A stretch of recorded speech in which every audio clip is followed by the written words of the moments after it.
Hello, how are you? Edgar Fernandez from Sufficient Limited, located in Brantford, Ontario, Canada. Well, the topic of today it's about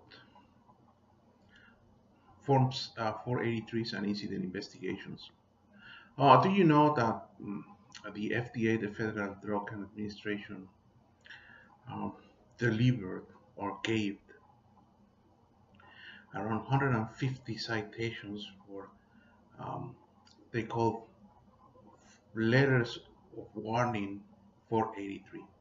So in December of 2016, only 150 they were given to the pharmaceutical, food, and cosmetic industry. They combined the three of the industries. In Canada, where I'm located in Ontario, only on the month of August, the Minister of Labor has fined uh, companies in several industries.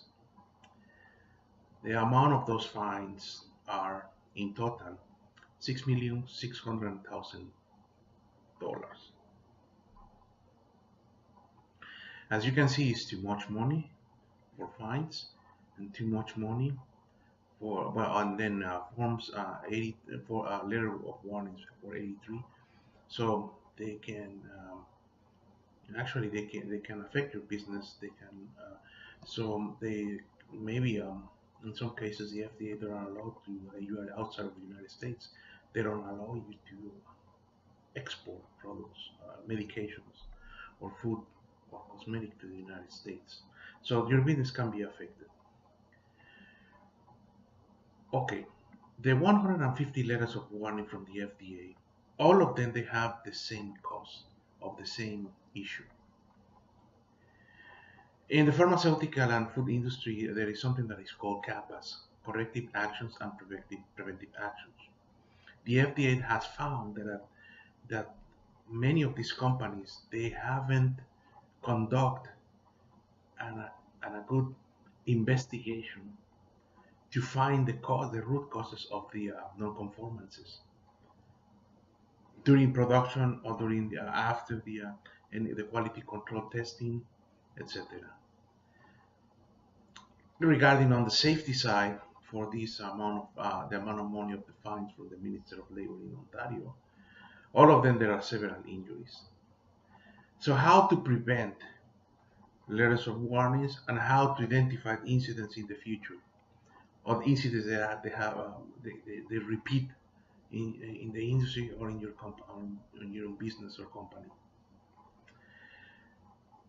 So you need to perform a very thorough incident investigation that has two things, two parts. One is to find the causal factors or causes, and the second part is to find the consequences, root causes.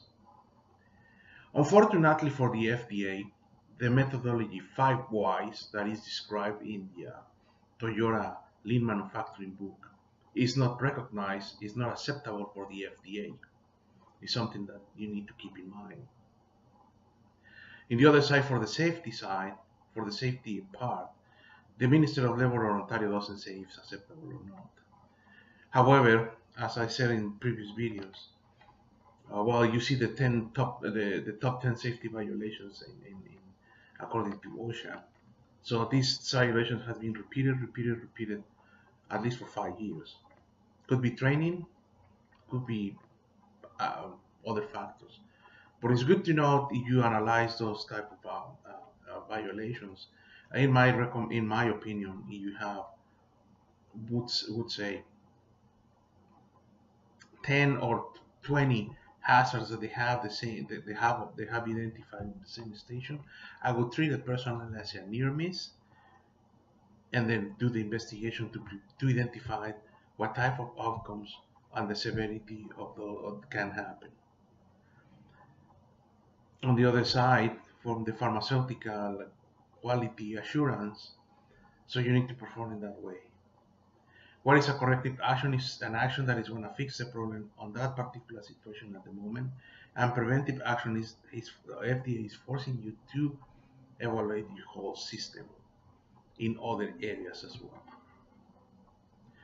So what to do in in an incident, an investigation of non-conformance, or an incident investigation. I will mention the methodology because I don't sponsor anybody. I want to mention the details of that, not the name, but the details. First, you need to sit down with the team and develop, they call the flowchart of the incident, the different activities that the people that were developing until the incident happened and what happened after.